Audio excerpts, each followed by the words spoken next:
My name is Brian Farrell. I'm from Greensburg, Pennsylvania. I am Associate Professor of Art at Seton Hill University. I'm also on the Board of Directors for the Society of North American Goldsmiths. I actually grew up around here, and I have a very hands-on family. My dad did a lot of carpentry. When I was a kid, I helped him build a house or a garage, and so I come from a family that can build a lot of things. So I had always been around woodworking or just making in general. It was always something that I could do, but then as I was working through my academics, it was almost like a combination of the academic with a practical making background.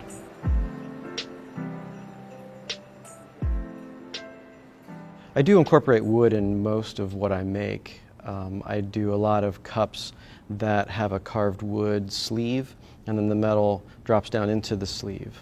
I've also been playing with casting those pieces in porcelain, or taking a plaster mold of a wooden vase that I make and then casting it in porcelain to see how the aesthetic might change even though the design stays the same.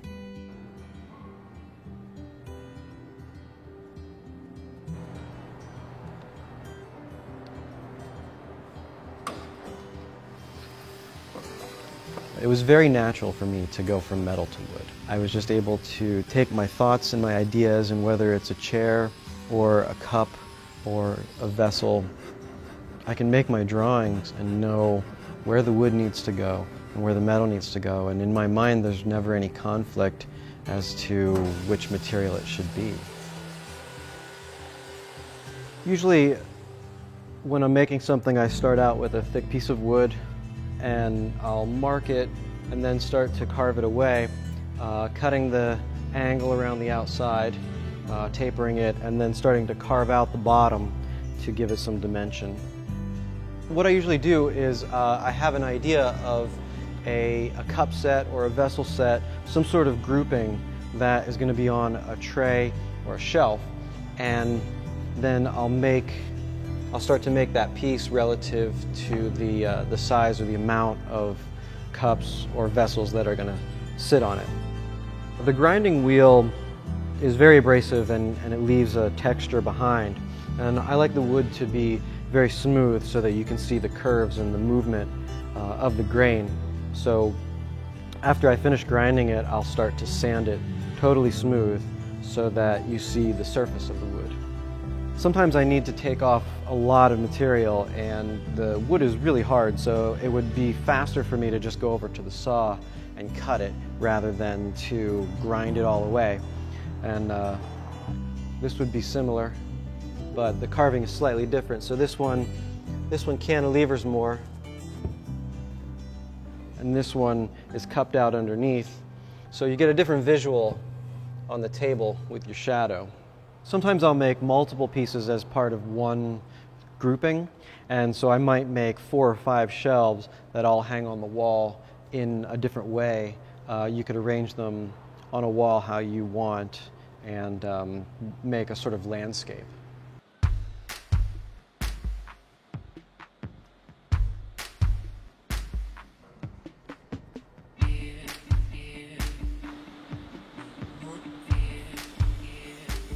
I don't work like a typical furniture maker, probably because my background is in metals and jewelry. So I think I approach design as more of a challenge of object than trying to figure out where the dovetail is going to be. I don't think about the joinery, I think about the design first. I think one of the most exciting things about making functional work is that you have these restrictions. And it's like you're creating your own problem that you have to solve.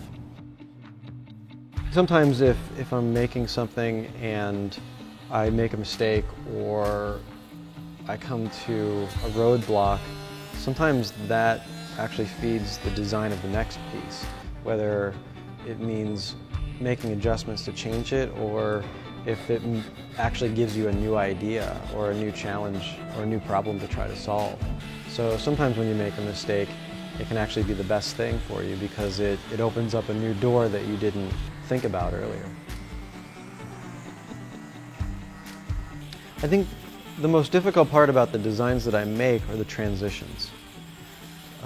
And that could be the transition from one material to another, or the transition from the piece to the wall, or the way that it sits on a table, and what's that transition going to look like? What kind of shadow is the piece going to make? What kind of negative space is going to exist? I think a lot of my pieces really rely on negative space and the spaces around the object.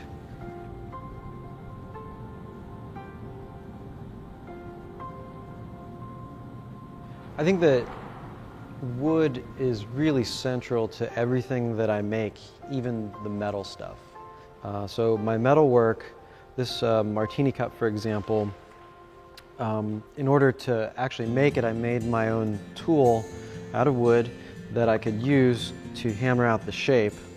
And the stem is also made of wood. It's a Brazilian cherry that is threaded internally to connect all the parts together. And so the wood ties everything together here, and then I have a piece resting on a carved cherry tray. These pieces here are whiskey tumblers. This is all turned walnut, and really the importance of these pieces is not only the way that they feel and the way that they hold and how to use them, but that transition between wood and metal and the warmth, that connection that you get when you pick it up. And again, it's part of a larger grouping. This is a black porcelain made from this blank here, which I could use both to cast the ceramic or to make a metal container. So the wood allows me to make my own individual shapes that I can then use in other materials as well. I think depending on what I'm making, I'll choose specific wood types. Sometimes I just choose the wood for the tone, the color of the wood, but generally it's a hardwood, something that is going to complement the metal. The black is actually painted. It is Brazilian cherry, which is really hard wood, and I needed it to be so hard so that I could thread and put a screw inside of it. But as far as the tonal quality, I wanted the warmth of the cherry. For something like a piece that's going to have multiple woods, I like to contrast woods, so you have maple and walnut, and you get a dark and a light, as well as the matte look of the metal. I have in mind a very general shape that I want, and then when I go and purchase the wood, I'll make maybe 5. So in a way, the final pieces are almost like thumbnails as well. So, you know, when people start designing, they make thumbnail sketches. But I like to make 5 of one thing in 5 different ways, and then see where that leads me to the next 5. I really like to let the wood determine the shape. You know, with a piece like this, it was very thick and big, and I could do it all in one large piece. So I was really interested in the curves and the way that I could round it and really enhance that wood grain. If it was a different piece of wood, I would have shaped it differently. So I think I have a very general mindset, but then as I make the piece, I get more specific in what I want it to be.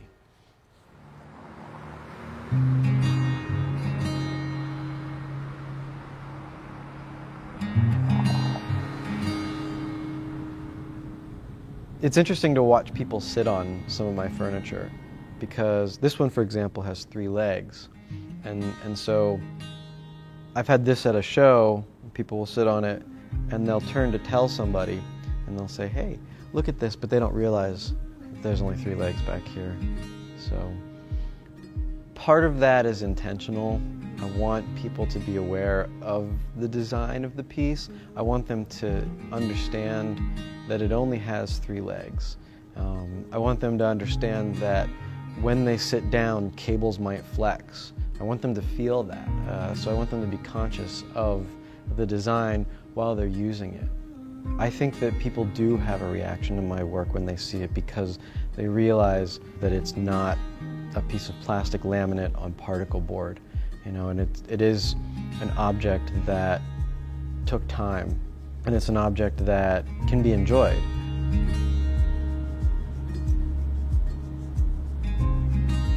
I have a very mid-century aesthetic.